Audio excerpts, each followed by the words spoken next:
Jake Paul did it again. He came out and once again he gave us exactly what he has come to be known for these last few years. He was entertaining, landed some big shots, scored a knockdown, and he came out with the victory. When he was in there with an MMA fighter. The minute he broke that mold, went out in his last fight against Tommy Fury, an actual boxer, didn't work out that well for him. But he went right back to that tried and true mold today. We used the formula again, and he picked up right where he left off. Now look, going into this one, I thought it was going to be a little bit predictable. Thought we knew how it was going to turn out. Jake is the better boxer. He's the naturally bigger guy. He's the heavier puncher. He's the more explosive, athletic fighter. Look, I definitely gave Nate the advantage in ring IQ and cardio, but I just didn't think that was going to be enough to go in there and get the win. And at the end of the day, it wasn't. Now look, I'm as big as Nate Diaz fan as the next guy. Been watching him compete in the UFC for years, but there is a difference between being a good boxer in MMA and being a good boxer in a boxing ring against a classically trained boxer, even one that is as relatively new to the sport as Jake Paul. And when we sat in here and we watched this fight, at the end of the day, Nate basically had zero success on the outside. He's off balance. He's reaching for his shots. His head's on the center line way too much. He didn't move in and out of his shots, didn't take angles, didn't use feints. Man, when he was on the outside, it was just a disaster for Nate, man. And Jake took every single advantage that he could.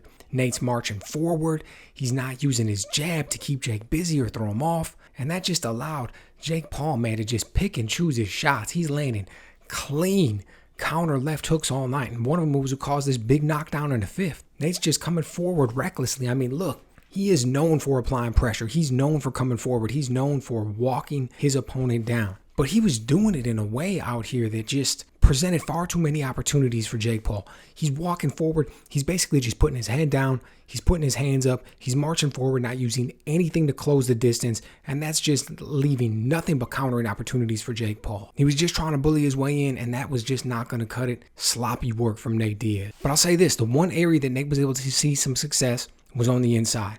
He's got this really high work rate. He's always throwing, and you combine that with the fact that, he's got these shots that sometimes come at these awkward angles, and he's always able to land something when they get in close by utilizing that. The problem was that he wasn't landing with any power. He's not able to follow up. For all of the good boxing that Nate's known, one of the things that people don't take into account is that Nate uses little moves inside the octagon that you just can't use in the boxing ring. Like when he gets someone in trouble and all of a sudden he pushes them up against the cage and he kind of pins them there by pressing his head underneath their chin, wrapping them up with his right hand, and then just landing shots with his left. Dude, it's super effective in the cage. I've seen him use it against multiple people with great success. We call it dirty boxing. But you can't do that in a real boxing ring. And I feel like that's one of the big things that we ended up seeing tonight was that Nate seemed a little bit limited in his attack, particularly from the outside. He just didn't have any answers for what Jake Paul brought.